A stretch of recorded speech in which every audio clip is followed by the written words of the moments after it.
name is Bob Borchard, come to you from Old Town Mariposa and the historic Mariposa Hotel. And I have with me today a very special guest, Sean Hubbert. Sean, how you doing? Good, glad to be here. Sean's here with us today because he has a very special story to say. You were a graduate of Mariposa High.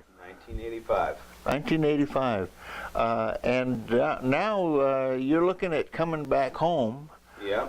Left Mariposa, went off to the city to pursue a career in film and television, and I'm still in the middle of it, but home's been calling a lot in the last 5 or 6 years. So. Well, we've talked a little bit this morning before the show about this, and I think what I'd like to do, if maybe we could explore a little bit about how a young man at Mariposa High would decide he wanted to go to Hollywood and be a movie producer. Yeah, well, like most young kids, you see a movie that really you thought was very cool, and for me, growing up with parents that were artists, I think I saw Star Wars, and that was it. I went out and banged on all the telephone supports, trying to make the lightsaber sounds, and that was just what I wanted to do, and it just seemed magical. So I did. There wasn't, unfortunately, at the time at Mariposa High, there wasn't any film courses or multimedia courses like there are now. So I had to rely on all the other things. I had to rely on my photography and yearbook and art classes and things like that. But that was my drive. I mean, I knew I was leaving. I didn't know how I was going to get there. I really didn't even know what job I wanted in the film industry. I just knew that I wanted to do that. That was what I would always say. I want to do that. You were telling me a little bit about the counseling and support you got. Yeah, well, I remember having career day and going into the counselors, and the counselors were telling me that I needed to be, that I said I want to go to Hollywood or go make movies, and they were like, it's not really that realistic. So it was really frustrating, and they kind of were pushing that, you had good grades in biology, so maybe you should go do that.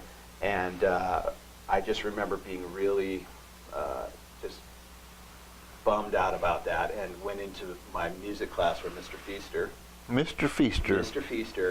just told me that to not, basically don't listen to them. They don't know what they're talking about. You need to follow your dreams. And I just remember going, wow, he's really, he was being very real, which was cool. That is a teacher in my life that was always very real to me. And he may not have been politically correct, or that's what the teacher should be telling the student, but he would tell me, people don't know. You know, and you need to follow that dream. And that's what I did. I went off to art school and got involved in a year of college before I took a summer job that never let go, and that was working as an apprentice film editor for a filmmaker named Alan Rudolph, doing a movie called what was the name of the movie?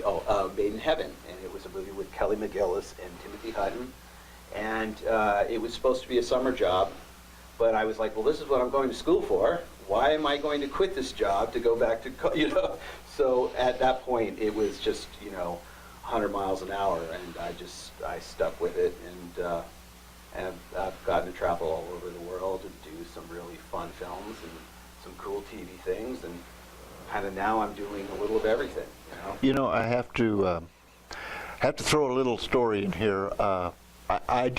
I've heard about you, but I didn't know you. We haven't met until day before yesterday. The story was that people were sitting around watching the awards.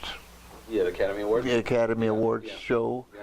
and they were talking about somebody who had gotten an Academy Award, and then all of a sudden they mentioned, if it hadn't been for Sean Hubbert, we wouldn't be here today. Yeah, that was the movie Crash, and that was it's fun because you usually work with group, like on a feature. There's usually a handful of people in the editing department, and in that particular case was a friend of mine, Hughes Winborn, who had called me to help him out, and so we kind of just worked on the film together.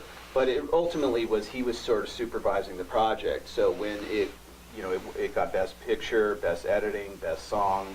I mean, it was a year of a windfall for that film, and it was great, And the great thing about Hughes was like, I can't believe I'm going up here without you, but I'm going to go up, and it was just cool, So there it is, and it's amazing how something like that, your phones just start. I mean, you have to turn them off after a while because I mean, it was a job. Everybody was like wanted to hire me, which was great.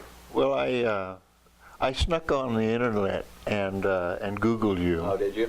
Oh. And it's quite an extensive list of film credits that you've got. Yeah, there's quite a few on there. There was back when I was probably in the 90s was Lethal Weapons and Lethal Weapons. Yeah, and I did some of the Free Willies, which was a lot of fun for my kid.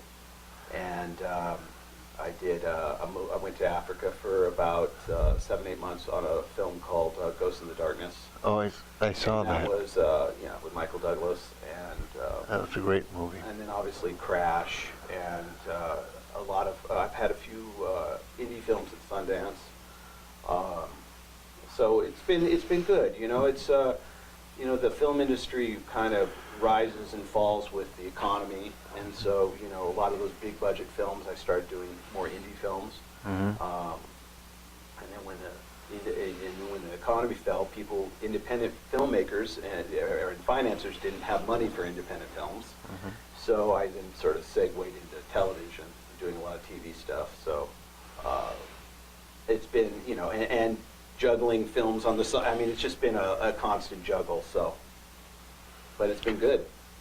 Well, I have been, without knowing that your involvement in it, I've enjoyed a lot of the products that you've worked on over the years. One of the things that's happening now is that you're kind of making a career transition.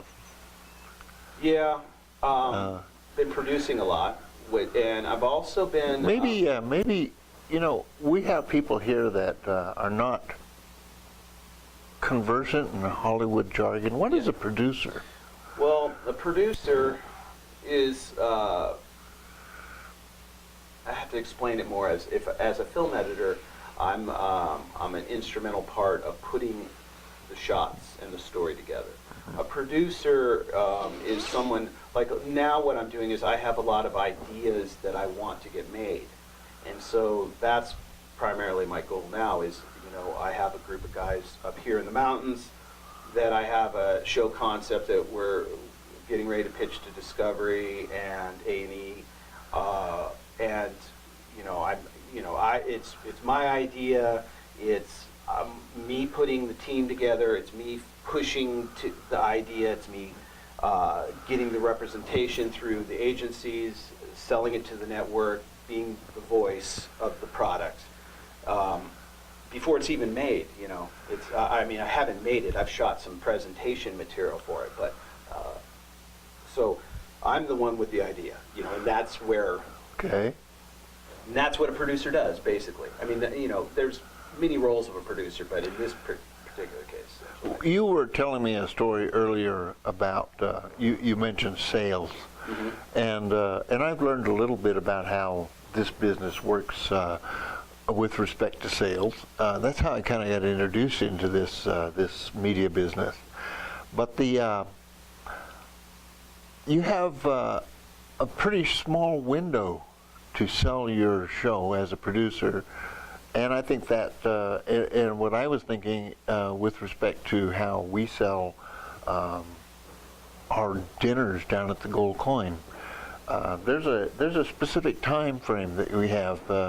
Yeah, I mean, you basically have about 30 seconds. 30 It seconds. does not take, most people at home can change their channel a lot faster than that. And if you are like me and you sit down in front of the television and you have however many channels, I mean, I just sit and push the button and push the button.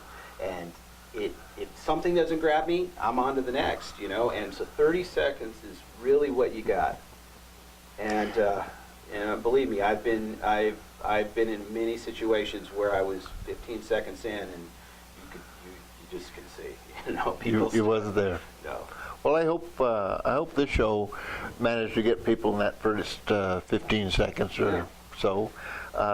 I think what you're doing here is great. I mean, I really love this town, and I think that, you know, there's so many opportunities for so many people, and you know, just the fact that you're bringing, you know, the outside world in, and you're letting the inside, you know, I mean, you're just, everybody's is getting to see both sides, you know, so I wish you a lot of luck with it. It's a growing process, and working with you and a fellow by the name of Tom DeVries and several others around town, standing on some pretty big shoulders, and hopefully we get better at this, and we get a better message out to folks every time we do one of these little shows. But I'm getting the signal to wrap it up from Mr. Hebern over there. You've met Walt. Yes, I have. Quite an interesting character. Yeah, I think you he's great. know, Walt is changing the environment over at our high school. You know, with Walt's input with our multimedia class, we have been teaching technology in our schools and Yes. and preparing our students for alternative entries into new age technology. So Walt's kind of an interesting character in my life. He certainly brought me into the new world. But anyway, I want to thank you for joining me thank you for today. having me. And I'd like to have you back to talk a little bit about the media business in itself, because we've Sounds had great. some other conversations. So for all you folks out there, thank you very much. The show again was brought to you by Bet's Gold Coin, and we hope you can join us again sometime. Have a great day.